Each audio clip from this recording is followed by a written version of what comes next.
Councillor Pauline Coakley-Webb, would you like to speak, please, and move your amendment? Thank you, Mr. Mayor. There's C in the front of the name, and that's correct. My apologies. It's all right. Sharpshooters are not here today. Okay.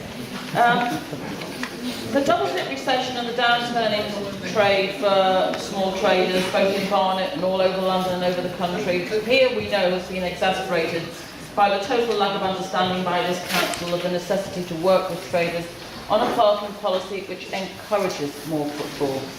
And two of the main factors inhibiting business are the restricted methods of payment and the charges. So it's no point us dealing with one without dealing with the other. And that's why we're asking council to show some humanity and Christmas spirit by bringing in the free after 3 and all-day weekend free parking on the run-up to Christmas and lasting until the first week of the new year. And for many small traders, and on this I speak as one myself, although operating out of a different borough. And in that borough where Please, can we have some silence for all members of the city whenever they speak? Thank you, Mr. Mayor. Anybody else say that you would like to speak, please? Thank you, Mr. Mayor. I take it that the timer will have stopped for a moment. As I said, I am a small trader. I've been a small trader for 30 years, although in a different borough. That borough has the imagination for every Saturday to have free parking after 1:30. That is every Saturday, every week of the year.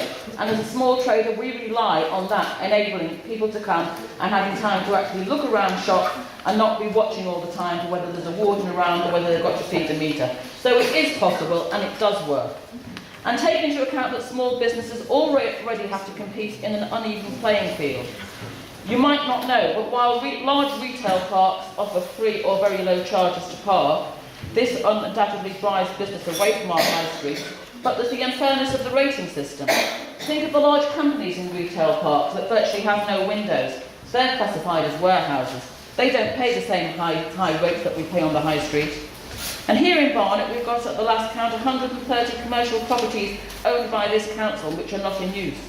But it is the very people that run small businesses and those aspiring to that will have the best hands-on ideas of how to bring these properties back into use, both on a long and short-term basis. We've seen ever-increasing high street rents edging out independent traders because so often the freeholders are happy to have a chain store who can offer a premium price and a sweetener and can afford to run at a loss. And then, just as Councillor Palmer said, we end up with a high street which everyone looks the same and the independent traders lose out. We lose the variety on our high streets and suppress the ideas and enthusiasm of the next generation of young entrepreneurs. I urge council to be at the forefront in this borough on working with traders on these sort of initiatives. We should be pushing forward with business improvement districts. We should be engaging with the next generation of small business owners and enabling them to find a suitable place to trade from or make their goods. And this is obviously when they start out from a very small size to allow them to work up. We should be looking at how some very knowledgeable local people can bring to reality ideas for promoting apprenticeships. But this needs council to see the long-term benefits, not just if a market rate can be achieved. In short, we're asking council to realise that independent traders are both valuable, important and people that we need to keep on board to keep our town centres vibrant. And for that we need parking policies that attract customers, not frighten them away. And now is really the time to show some real understanding and bring in the Christmas reprieve to help them to survive. And we need to understand that bringing in a few expensive trees and such like might add to the ambience of an area, but will do nothing to aid trade or the shopkeepers unless we get all the other factors right. So yes, there should be affordable rents, changed stores should pay their higher rates than independents, and there should be across London designated areas of special interest, which are very few and far between, that are protected from developers and chain stores. Barnet needs to be more imaginative and progressive in how our high streets can both be improved and sustained, and this needs to start now. This is what putting the community first really means.